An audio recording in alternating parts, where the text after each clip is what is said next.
Hey guys, in this episode of the Iron and Grit podcast, we talk about a very, very important topic, and that is why you should never skip leg day. This is an important one. Definitely listen in. This is especially for you gym bros out there. And hey, that's not a jab. I was one of them. I skipped leg day for a long time, and I missed out on a ton of benefits. So you're going to learn about those benefits of hitting legs hard and heavy a few times a week. And you'll see how your physique will respond in a beautiful way. And this episode is brought to you by the new Iron and Grit merch line at ironandgrit.net. Check it out. I've got some hats. I've got some workout apparel, as well as some hoodies, long sleeve shirts that look sharp. And most of those items are made in America and are of the utmost quality. So check it out, guys. Everyone you buy goes to support me in this podcast, and I appreciate any support. So enjoy the podcast.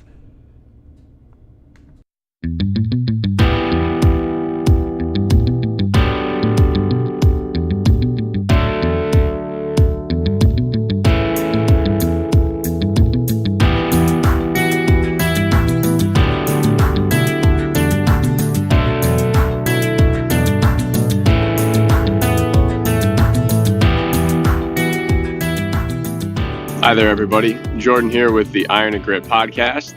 Today, I just want to jump right into the topic, and that is why you should never skip leg day. And this is a really important topic, especially for you guys out there that really want to change your physique. A lot of folks that hit the gym, unless they're training for some specific sport, or they're an athlete, or there's a purpose for them to do lower body work, they just totally ignore it.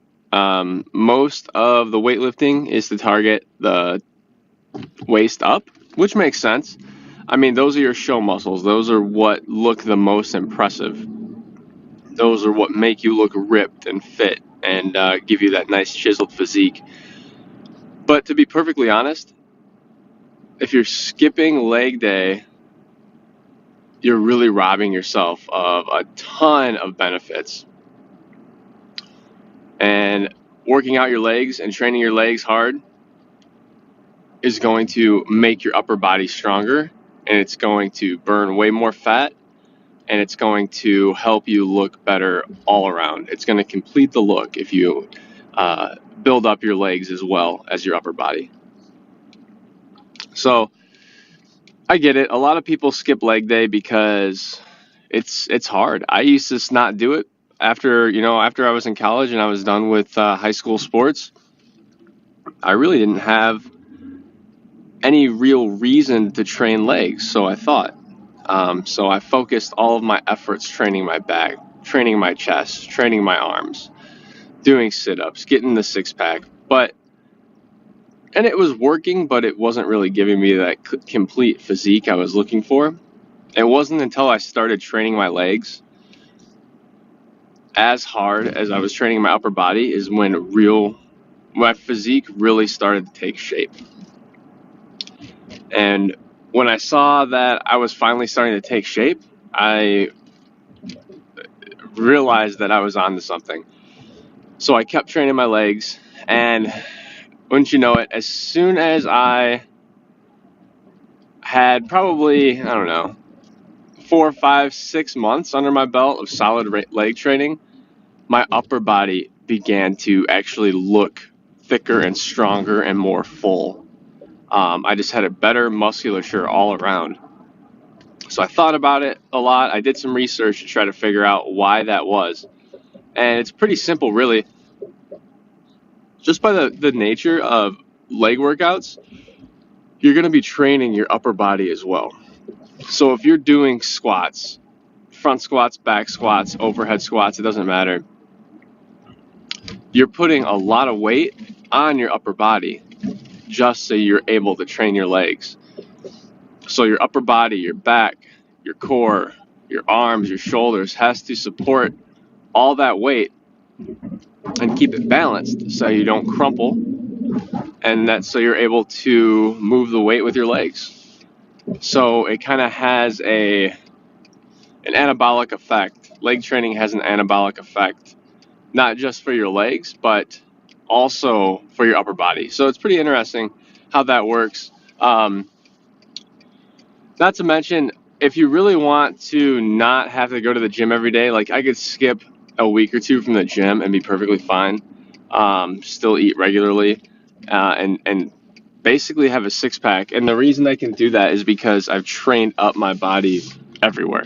Um, I'm reaching for my full potential when it comes to building muscles. So your legs are enormous muscle groups. I mean, your legs, your glutes, your calves. There's a lot of muscles from the waist down, many more than from the waist up compared to the waist up.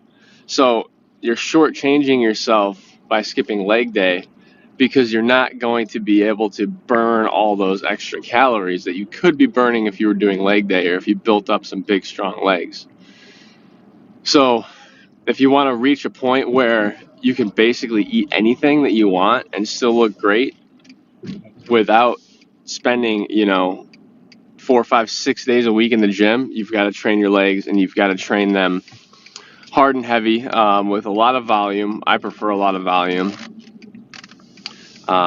Anywhere from I'll usually do 6 sets of squats on a leg day, a few warm-up sets of 20 reps, and then I'll hit 15 reps, and then a set of 12, 11, 10, 9, 8, something like that, just to keep the volume high. And I'm always increasing the weight, and you always want to go as low as you possibly can and really get a good stretch at the bottom of the squat, and you really want to feel it in your legs and your glutes